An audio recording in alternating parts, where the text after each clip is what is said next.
हाँ जी बच्चे, तो कैसे हो आप लोग? I hope all are well. आज हमारा फोर्थ पार्ट है Indian economy, class +2, chapter 5 poverty. ठीक है, पॉवर्टी के बारे में हमने ऑलमोस्ट सारा कुछ कवर कर लिया।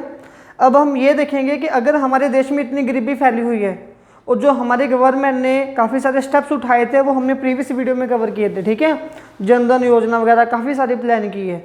अब वो प्लानिंग का हमें कितना बेनिफिट हुआ, कितना बेनिफिट नहीं हुआ, हम वो पढ़ेंगे। ठीक है, मतलब कि अभी हमने इस वीडियो में क्या कवर करना है, हमने critical assessment of policies program मिंटू से पीएपी।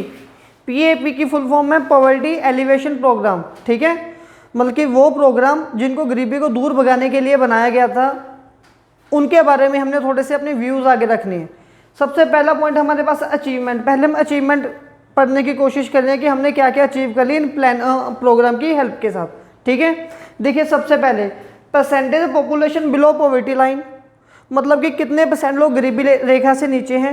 1973 में ये लोग 46% थे। ठीक है, अब 2011 में ये लोग 21.9, मतलब कि ऑलमोस्ट 22% हो गए।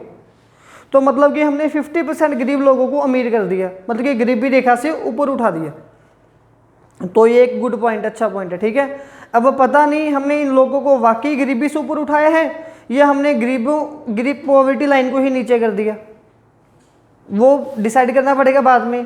ऐसा भी तो हो सकता है कि पहले 100 रुपये से कम वाला गरीब था, अब हमने बोल दिया 50 रुपये से कम वाला गरीब है, तो ऊपर वाले तो ऑटोमेटिकली अमीर हो जाएंगे। ठीक है, तो फिलहाल फर्स्ट पॉइंट हमारे पास ये है कि हमने परसेंटेज पॉपुलेशन को जो पॉवर्टी लाइन के नीचे थी उसको इम्प्रूव कर लिया।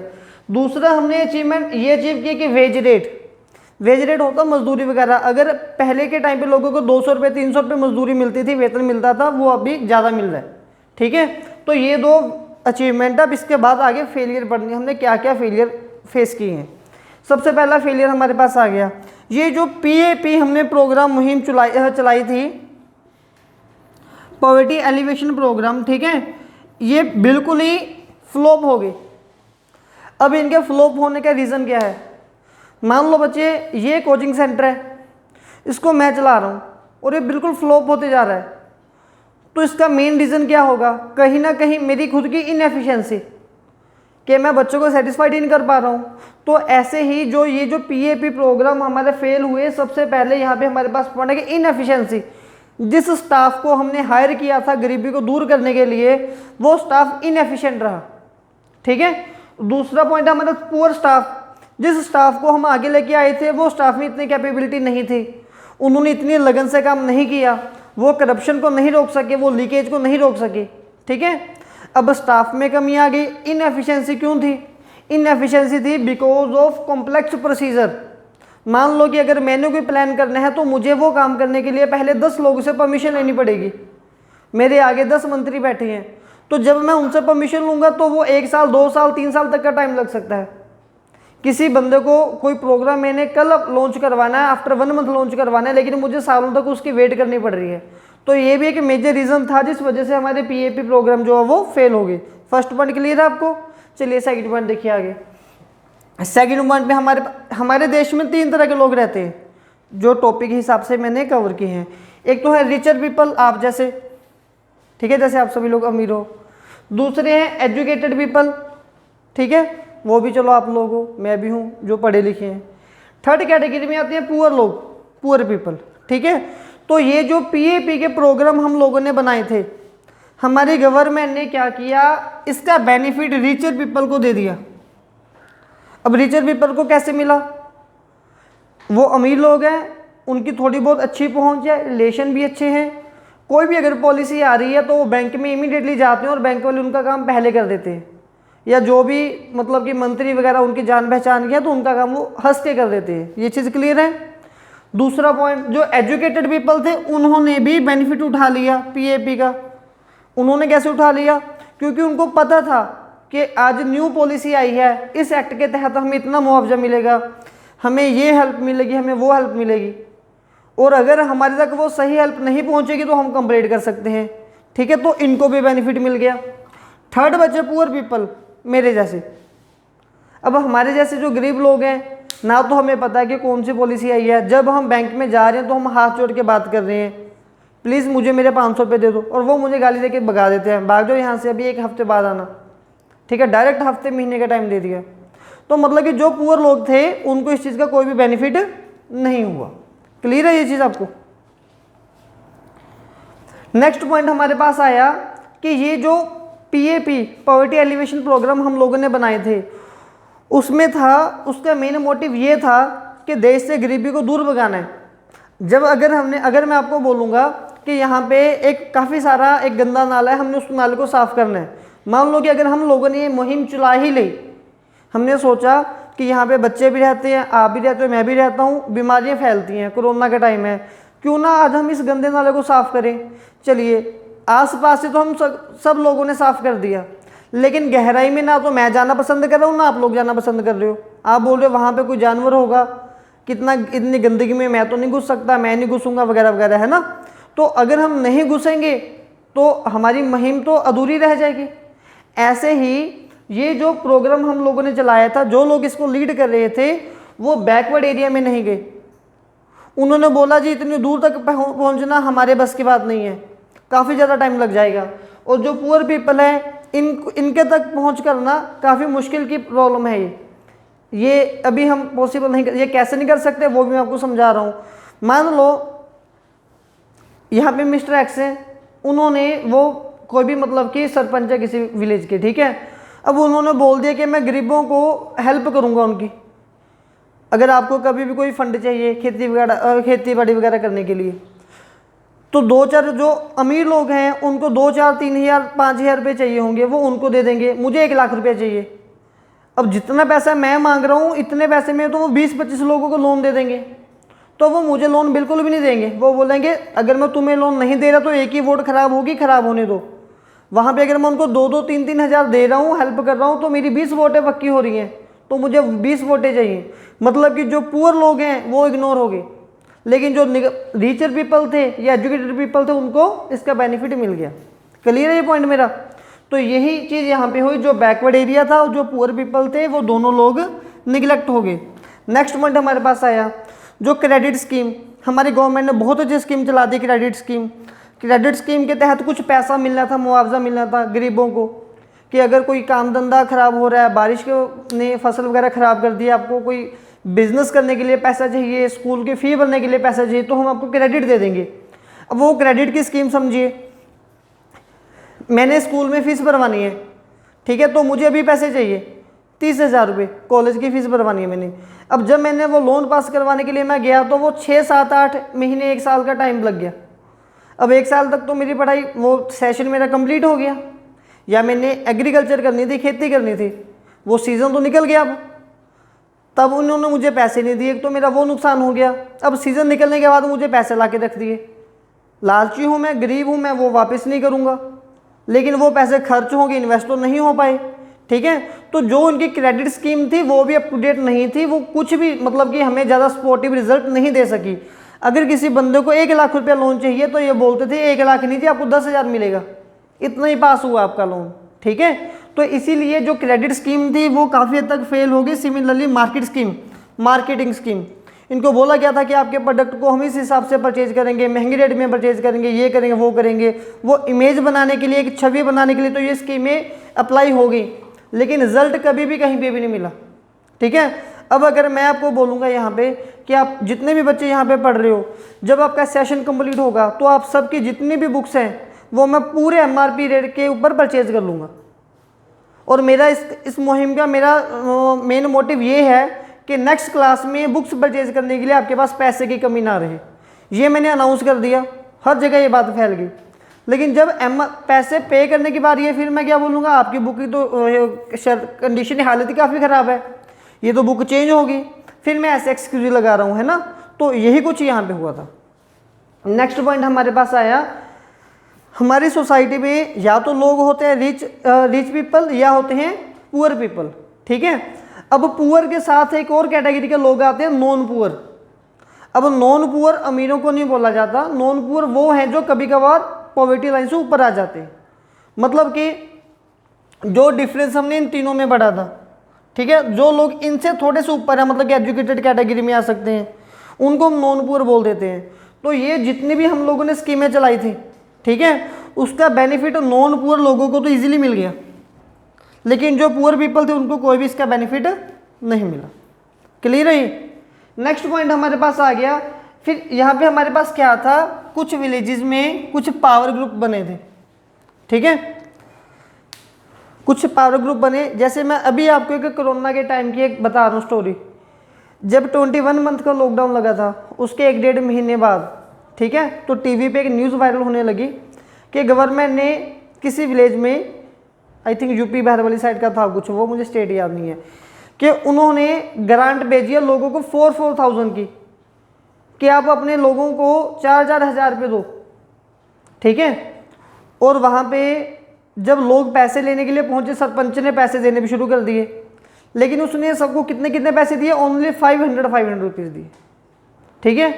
तो सिमिलरली कुछ ऐसे एजुकेटेड लोग होंगे जिनको पॉलिसी के बारे में पता था, या उनके जो एंटी लोग होते हैं वो मीडिया लेके वहाँ पे पहुँच गए, और इस चीज़ का काफ़ी जुलूस निकला, लोगों ने भी काफ़ी उसको हराश किया, बोला कि आपको शर्म नहीं आ रही। मीडिया ने भी इस चीज़ को काफ़ी क्रिटिसाइज़ किया कि लॉकडाउन के टाइम पे भी आप लोग पैसे खा रहे हो, कि एक टाइम ऐसा है कि लोग सर्वाइव कर रहे हैं, स्ट्रगल कर रहे हैं सर्वाइव करने के लिए, जीने के लिए, और आप लोग अभी भी मतलब कि अपनी पॉकेट भर रहे हो ब्लैक मनी के साथ, है ना, करप्शन करके। फिर वो सरपंच ने क्या बयान दिया, उसका बयान बहुत अच्छा था। उसने बोला मैं 4,000 रुपये इनको एक साथ नहीं दे रहा हूँ, रोज़ 500-500 दूंगा, अगर अभी 4,000 दे दिए ये दारू पी के चले जाएंगे, ये अपने घर कोई पैसा नहीं देंगे। मतलब कि उसने अपना रिप्लाई ये किया, शर्म तो है नहीं बिल्कुल भी, ठीक है। तो यहीं पे हमारे पास क्या था, कुछ ऐसे ही विलेजेस में कुछ ग्रुप बने जिनको बोला गया कि आपने हर एक विलेज में जाना है, और उस विलेज में जो भी गरीब लोग हैं आपने उनकी हेल्प करनी है, उनसे पूछना है कि आपको क्या क्या प्रॉब्लम है, उनका एक रिकॉर्ड हमारे पास लेके आइए कि फैमिली में कितने मेंबर हैं, कौन कितना पढ़ा लिखा, कौन कितना काम कर सकता है, ठीक है। अब इन लोगों ने विलेजेस में घूमना शुरू कर दिया, रिकॉर्ड भी बना लिए। तो गवर्नमेंट ने बोला, जैसे गवर्नमेंट ने बोला कि मुझे अभिषेक को 1,00,000 रुपया दे के आओ, तो इन्होंने मुझे 10,000 रुपये दे दिया। बोले जी आपके लिए 1,00,000 रुपया पास हुआ, लेकिन अभी 10,000 आए हैं, बाकी के पैसे आपको बाद में मिलेंगे, बाद में पता नहीं वो कब मिलेंगे, ठीक है। तो मतलब कि ये जो लोग बनाए गए थे, पावर ग्रुप्स बनाए गए थे, उन्होंने बहुत ज़्यादा लीकेज की, उन्होंने बहुत ज़्यादा करप्शन की। करप्शन कैसे की, अब इनके पास एक ये भी फैसिलिटी थी कि जिन लोगों के मकान कच्चे हैं उनके पक्के घर बनवा के देने हैं।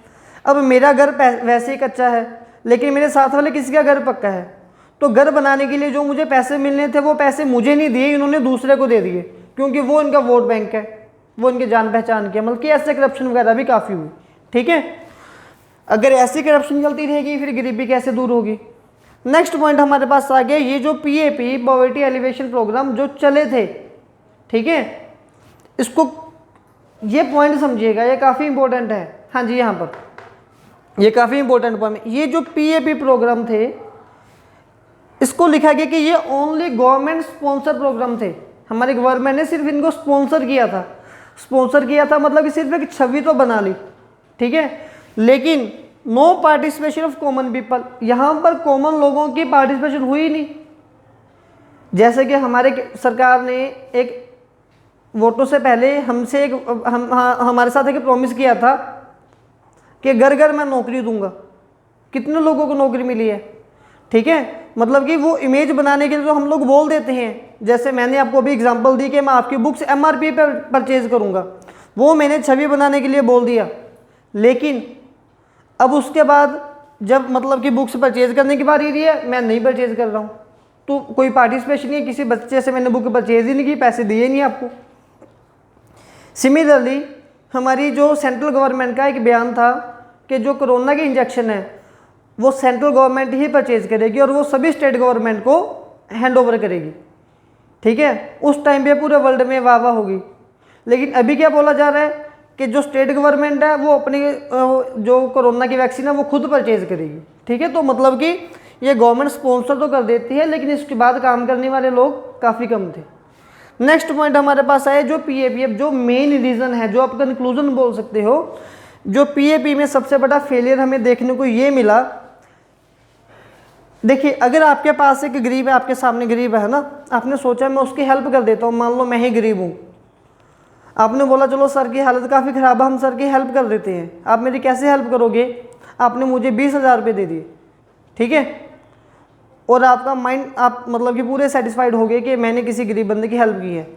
लेकिन ट्रस्ट में आपके 20,000 रुपये कुछ भी नहीं है। जो आपने 20,000 रुपये मुझे दे दिए उसका मैं क्या करूँगा, 1 महीने में ख़त्म कर जाऊँगा, खाली पीली ख़त्म हो गए वो पैसे। नेक्स्ट मंथ क्या होगा, मेरी गरीबी तो दूर हुई नहीं, मेरी गरीबी वहीं के वहीं खड़ी है। ठीक है, अगर आप 20,000 की जगह पे अगर आप मुझे कोई रोज़गार दे दो, कोई काम दे दो, तो उससे मेरी गरीबी डेफिनेटली दूर हो जाएगी। क्योंकि मुझे पता चल जाएगा कि अगर मैंने सर्वाइव करना है तो मुझे काम करते रहना होगा। अगर मुझे मुफ्त के पैसे मिलते रहेंगे फिर तो मैं काम कर ही नहीं सकता, फिर मैं कभी भी अमीर नहीं होऊंगा। तो ये जो एलिवेशन प्रोग्राम्स हमने चलाए थे, इनकी मुहिम में भी ऐसा होना चाहिए था कि लोगों को पैसा देना कोई सोल्यूशन नहीं है, लोगों को उनकी रूट्स पकड़ो, फैक्टर पकड़ो कि लोग गरीब क्यों होते जा रहे हैं। अगर एक शहर में लोग बार बार बीमार होते जा रहे हैं तो उनको मेडिसिन देना इज़ नॉट सोल्यूशन। मेडिसिन देके सिर्फ वो ठीक हो रहे हैं, लेकिन वो वायरस इन्वायरमेंट में एग्जिस्ट कर रहा है। तो हमें चाहिए कि उस जड़ तक पहुँचे हम कि बार बार लोग बीमार क्यों हो रहे हैं। तो ऐसे ही जो PAP प्रोग्राम थे, इनको चाहिए था कि ये रूट्स ऑफ पॉवर्टी को ख़त्म कर सके, जड़ से निकाल सके, लेकिन ये उनके रूट्स तक पहुँच ही नहीं सके। ठीक है, तो अभी हमने क्या किया है, हमने PAP की जो क्रिटिकल असेसमेंट की है, इसमें अचीवमेंट देखिए कि हमें बेसिकली 2 अचीवमेंट मिली है और जो फेलियर है वो 7 से 8 फेलियर थे। ठीक है, मेरा नेक्स्ट पॉइंट ये है कि अगर PAP हर एक चीज़ का, किसी भी चीज़ का कुछ होने का उसके पीछे कोई ना कोई एक बड़ी वजह होती है। अब PAP फेल क्यों हुए, हमने ऑलमोस्ट सभी पॉइंट कवर कर लिए। ठीक है, जब हमने पहले ही एक पॉलिसी बनाई थी कि हमने एक गंदे नाले को साफ़ करना है, उसके बाद मैं एक्सक्यूज़ बनाऊं या आप लोग बहाना लगाओ कि हमने बीच में नहीं जाना, वहाँ पे ज़्यादा गंदगी है, ये तो कोई बात नहीं है। तो जब हमने एक PAP बनाई ली हमने पॉलिसी, तो बैकवर्ड एरिया में नहीं जाना, पूरे लोगों के साथ अप्रोच नहीं हो सकती, इतना ज़्यादा हमारे पास क्रेडिट नहीं है, तो ऐसे एक्सक्यूज़ बनाने तो बिल्कुल बकवास बातें हैं। ठीक है, तो सबसे पहला मेन रीज़न हमारे पास क्या आया कि हमारे लोगों के पास इनएफिशिएंसी थी। हमने बातें तो कर ली, लेकिन करके दिखाने की जब बात आई तब हम लोग इनएफिशिएंट रहे। दूसरा पॉइंट हमारे पास है करप्शन। हम लोग खुद पैसे दे देते हैं कि मेरा काम पहले कर दो। ठीक है, हम थोड़े थोड़े पैसे तो दे देते हैं, फिर बाद में वो ज़्यादा पैसे मांगते हैं, वो हम दे नहीं पाते, इसीलिए हम लोग पीछे रह जाते हैं। ठीक है, अब ये पूरा कवर करने के बाद आपकी बुक में लास्ट में एक बॉक्स बना हुआ है, उस बॉक्स में लिखा हुआ है कि देखिए एक NEP, प्रीवियस चैप्टर में था ये टॉपिक, न्यू इकोनॉमिक पॉलिसीज़। जो न्यू इकोनॉमिक पॉलिसीज़ आई हैं उन्होंने पॉवर्टी लाइन को काफ़ी ज़्यादा इम्प्रूव कर दिया, उन्होंने देश से गरीबी को काफ़ी ज़्यादा ख़त्म किया है। लेकिन आंध्र प्रदेश और महाराष्ट्र में आज भी गरीबी बहुत ज़्यादा है। वहाँ पर बहुत सारे फार्मर ऐसे हैं जो लोग सुसाइड कर लेते हैं सिर्फ ये सोचकर कि वो लोग अपनी ज़िंदगी को कंटिन्यू नहीं कर सकते, क्योंकि महाराष्ट्र में अभी भी पानी की काफ़ी सारी किल्लत है। लास्ट ईयर जब कोरोना चल रहा था तो उस टाइम पे मैंने टीवी पे एक न्यूज़ देखी थी कि एक ओल्ड पर्सन नहा रहा था और वो बोल रहा था गर्मियों में कि मैं आफ्टर 14 डेज़ बाद नहा रहा हूँ। और वो जब नहा रहा था तो उसने नीचे एक टब रखा हुआ था मंजे के ऊपर, वो खुद बैठा था और पानी वापस से रिस्टोर कर रहा था। वो बोल रहा कि पानी नहीं आता यहाँ पे, वापस इस पानी को मैं फिर से रिसाइकिल करूँगा, रीयूज़ करूँगा। ठीक है, तो मतलब कि ये कुछ ऐसे यूपी बिहार या हमारे महाराष्ट्र वगैरह आंध्र प्रदेश के कुछ ऐसे एरियाज़ हैं जहाँ पर लोग अभी भी सुसाइड कर रहे हैं। तो इस पॉवर्टी को जड़ से ख़त्म करना हमारे लिए काफ़ी ज़रूरी है। जो हमारी पॉवर्टी है हर एक बुराई को यही जन्म देती है। जो पुरानी मूवीज़ आती थी ना, उस पुरानी मूवीज़ में हम देखते थे कि कोई भी क्रिमिनल है, उस मूवी का नेम होता था रोटी। आज जैसे धूम नेम आ रहा है या खतरों के खिलाड़ी नेम आ रहा है, उस टाइम पे नेम होता था रोटी। हम रोटी कपड़ा मकान, ठीक है, तो हम उस टाइम उसके टाइटल से समझ जाते थे कि ये जो मूवी है ये किस बेस पे है। तो रोटी मूवी का सीन ये होता था कि उसमें कोई भी एक हीरो है, वो गुंडा बन गया, वो विलन बन गया। किस चीज़ के लिए गुंडा विलन बना? क्योंकि उसको खाने के लिए रोटी नहीं मिल रही। अगर मेरे पास भी काम करने के लिए कोई भी काम नहीं होगा तो डेफिनेटली थोड़े टाइम बाद मैं भी चोरी वगैरह करनी शुरू कर दूंगा। लेकिन जब मेरे पास अच्छा खासा काम आ रहा है तो मैं क्यों किसी के घर जाके चोरी करूंगा? ठीक है, मैं क्यों किसी से पैसे छीनूंगा? तो जब हमारे पास पॉवर्टी आती है, पॉवर्टी ही गरीबी को जन्म देती है, वो क्राइम्स को जन्म देती है आगे। ठीक है बच्चे।